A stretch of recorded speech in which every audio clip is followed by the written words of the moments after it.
going on, everybody? Welcome back to another LEGO collection overview.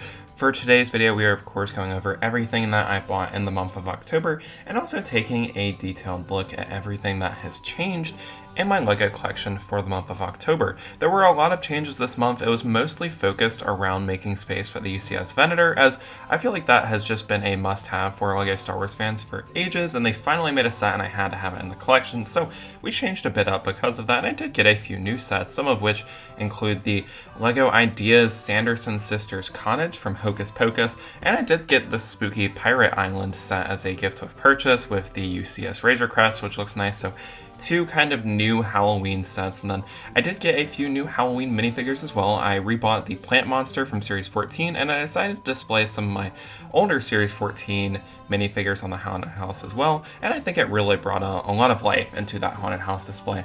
I also got this Thestral carriage from the LEGO Harry Potter line, which looks pretty good. It's kind of spooky / Halloween themed, and then I did rearrange where this shelf was. If you remember from last month, it used to be next to the UCS Millennium Falcon, but I did move it, and I do want to, hopefully in the future, get the UCS BB-8 set to kind of go alongside with the other droids that I have, being BD-1 and R2-D2, but I feel like that's for the distant future. I always tend to put off buying retired LEGO Star Wars sets, so we'll see when I eventually get that, but that is the plan. And I also did move the Ewok Village over here, as I did put up another new shelf at the start of the month. But however, Ewok Village is not going to permanently stay here, but it does look good for now, and I'm really happy with the display. It's kind of like an Endor vibe, but I am eventually going to replace this with the Gringotts Bank if I have space for it, but mostly this is going to be housing the Diagon Alley set, as I think that'll blend in with my city very nicely. And then I'm also going to be moving the Ewok Village to a shelf that I'm going to put above my door in the month of November, hopefully. And then I did put up a few Nintendo art posters and prints on my closet door, which I think look really nice. And then one of the impulse buys this month, because they had a crazy sale on it, was the UCS Razor Crest. So I did bring out this nightstand, and I made an updated Mandalorian display for not only the UCS Razor Crest, but all of my other Mandalorian sets, as I kind of wanted to have like a Mandalorian shelf vibe going on here. And I'm really happy with it. We've got the Armor's Mandalorian Forge over here, and then as well as the buildable Grogu, which does retire at the end of the year, so definitely pick that up. And then we do have the Crab Droid, and then, or Spider Tank, and then we have the UCS Razor Crest up top here, which looks amazing. I think it's my new favorite UCS set, and the minifigures are also great.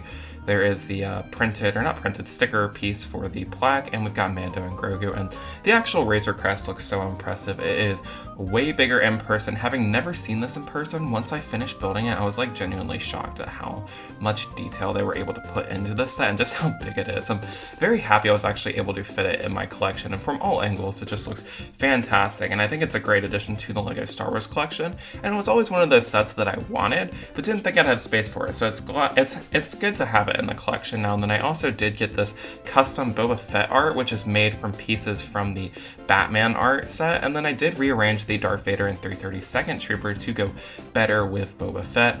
And then of course the big highlight of this month, the new set I got, was the UCS Venator that came out in early October, and I was very happy to get this. It was such a fun build, and it was even more fun to find a place for it in the LEGO collection.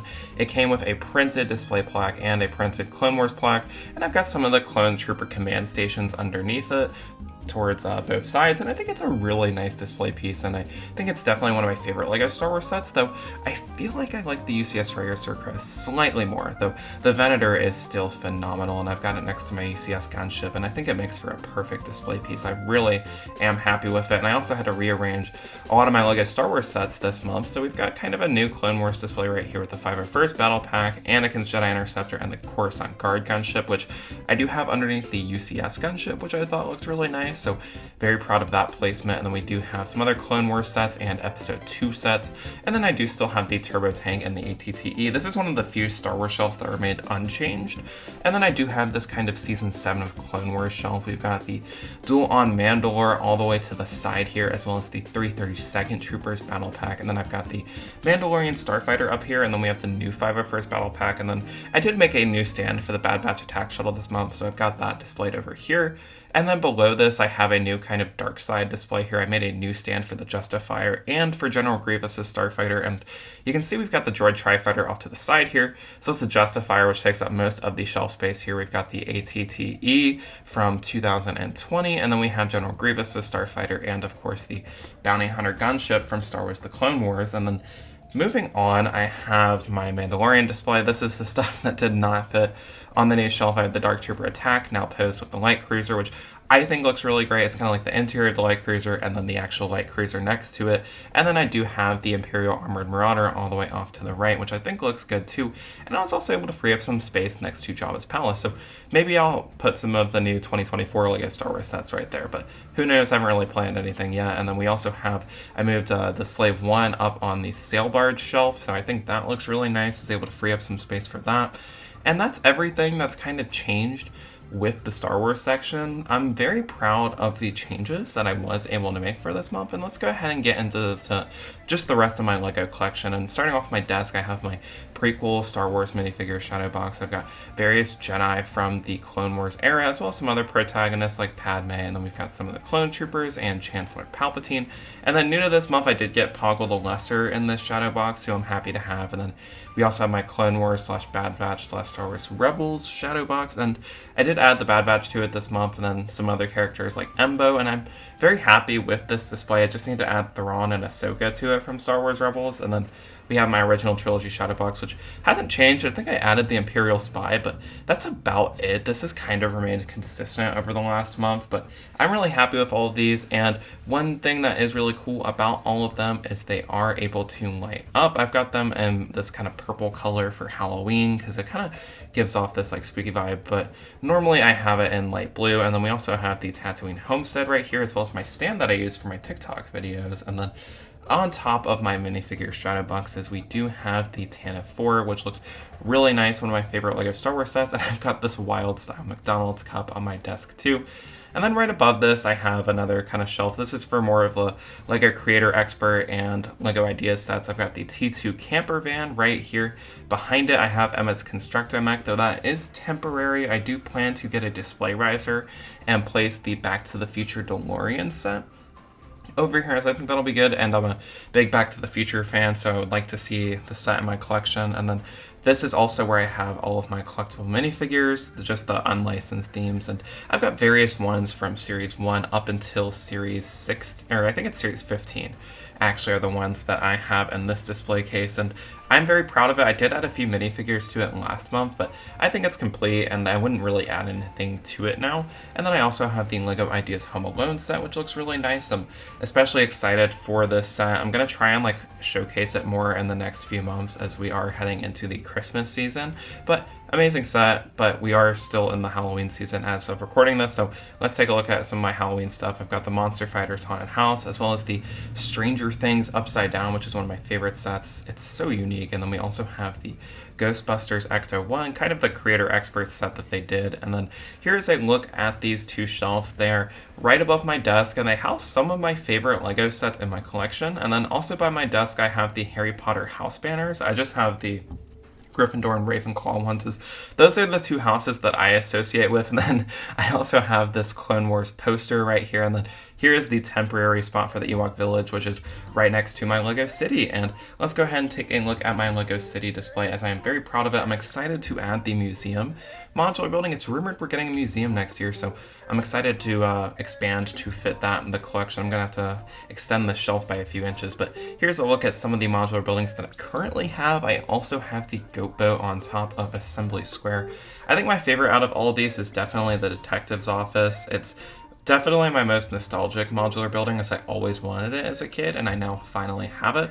And then we have one half of the pet shop. Then we have the Palace Cinema with some custom movie posters on it. And I'm really happy with this display. You were probably able to spot a few references to the MCU and Star Wars inside of there, so definitely let me know if you spotted any. I do have a video showcasing that in more detail, though, on my channel, so definitely check that out if you did like the Lego City, but I'm really excited to add Diagon Alley to this, as I think that'll really make this pop. But anyway, moving on to the other part of my Lego City, we have the Marvel part of it, which is first started off with the Sanctum Sanctorum, and we do have the Gargantos Showdown set right above it, and I really like the Sanctum, though it's not a perfect set. And then I do have the other half of the pet shop right in between the Daily Bugle and the Sanctum, and here's the Daily Bugle, the big crown jewel of the Marvel Lego City. And what I'm really excited for next month is getting the new Avengers Tower set. They have yet to reveal it on the Lego website, but we have gotten leaked pictures of it, and I think it'll go great with this.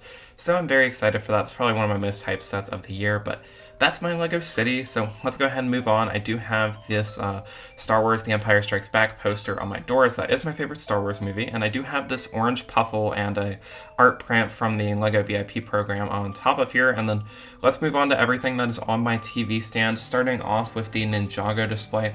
This hasn't really changed too much at all. I honestly haven't changed this since I got Ninjago City Markets, actually. I feel like I should try and update this a little bit just to, you know, kind of keep it fresh. But it's got the Ninjago City Markets and the Ninjago City Gardens displayed here, two of my favorite Lego sets in my collection. So I love the Ninjago City sets. I don't really have space for another. I wish I did, but maybe that'll be an expansion for another day. And then below this, I have my DC Marvel shadow boxes, which, just like the Star Wars ones, are able to light up. And the first one we will look at is the DC Superheroes one.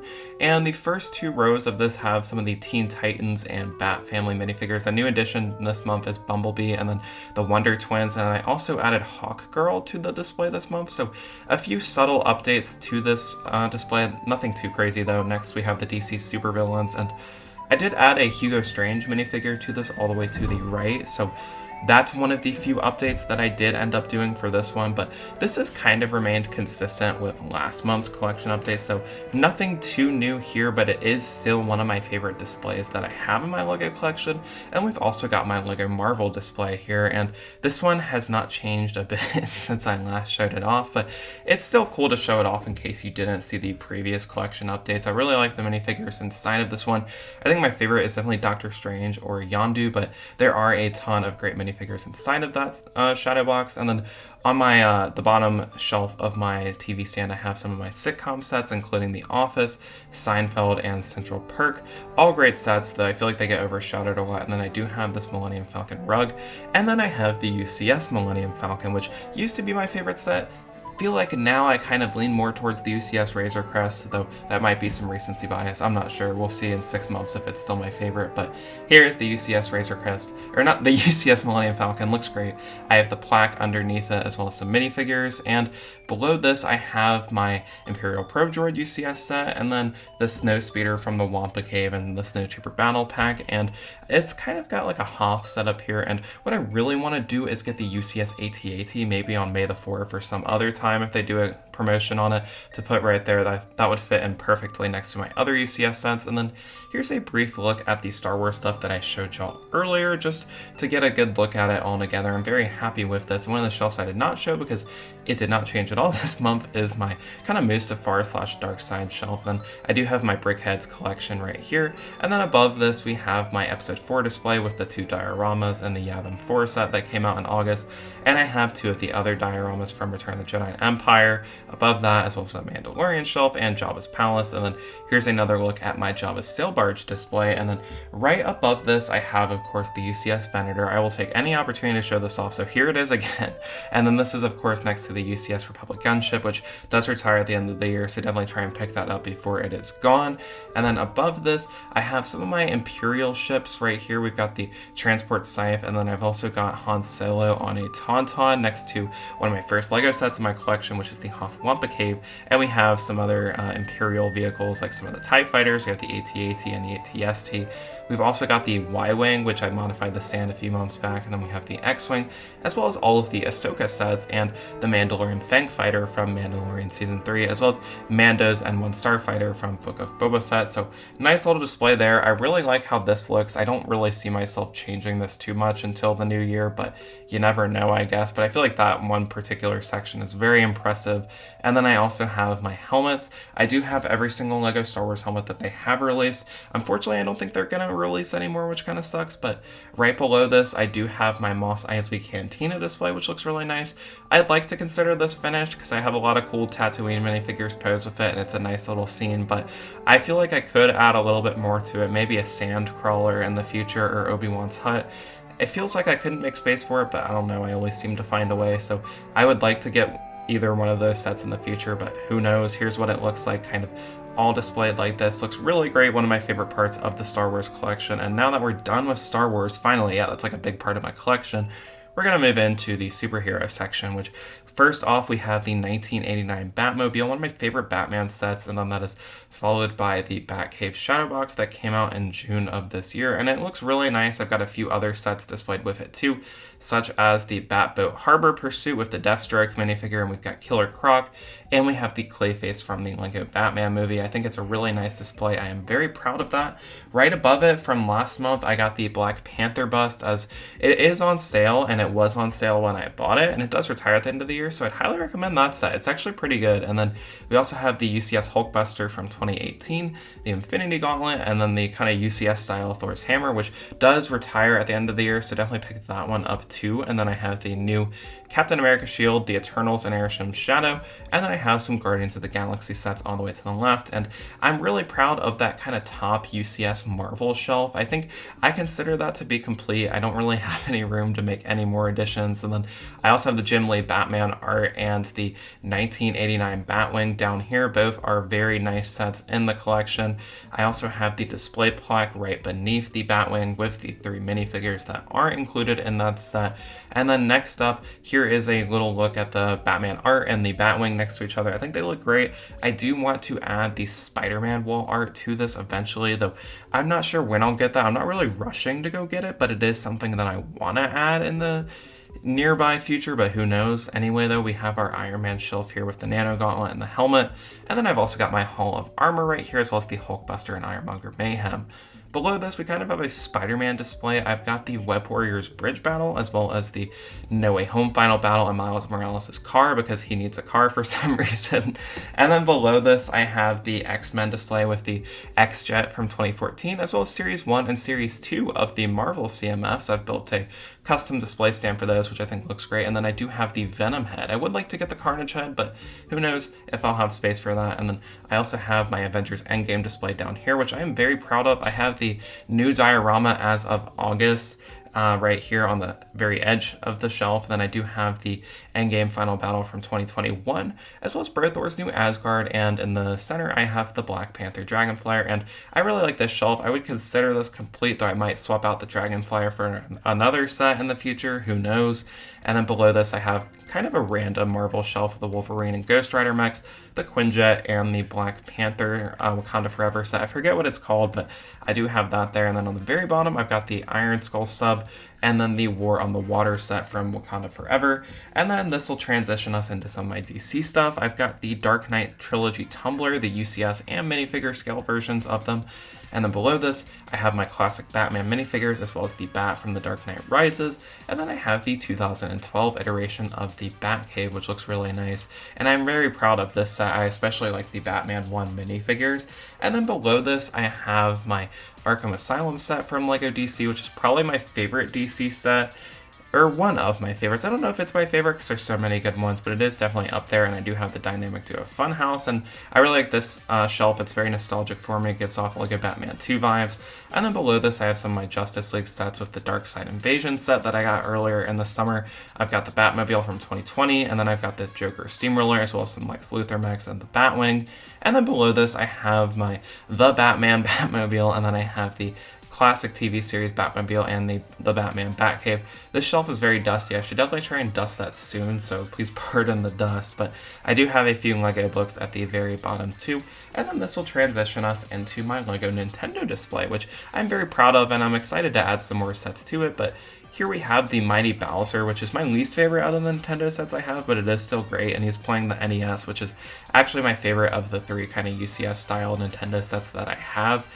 The second favorite is the question mark block, which looks amazing. It's got so many Super Mario 64 references in it, which I love. And then we also have a bunch of the smaller Lego Mario polybags down here. So I think that makes for a really nice display, and I'm very proud of it. And at the very bottom here, we have my Nintendo Switch game library, as well as all of my amiibos. I am a big Nintendo fan, so I do have some other non-Lego stuff, and I'm excited to add the Piranha Plant to this display too, so I think that'll be fun to add in November, so that'll be another set I'm looking forward to a lot. And then I also plan to add a shelf up here too above my window, and I would hope to fit the Hogwarts Castle set on top of there, as well as a few other Harry Potter sets. And then I do have my loose pieces for MOCs down here below my desk, and then I have all of my boxes inside of my closet, and then I do have my spare minifigures and my spare parts for my Lego ship stands.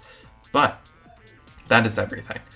That was a lot to go through, lots of new changes this month, but I think there will be even more in the month of November. So definitely let me know what y'all thought of the LEGO collection as of October of 2023. There were definitely a lot of additions to it, and I'm very excited to see what we decide to add in the month of November, as well as the sets that I decide to get before the end of the year.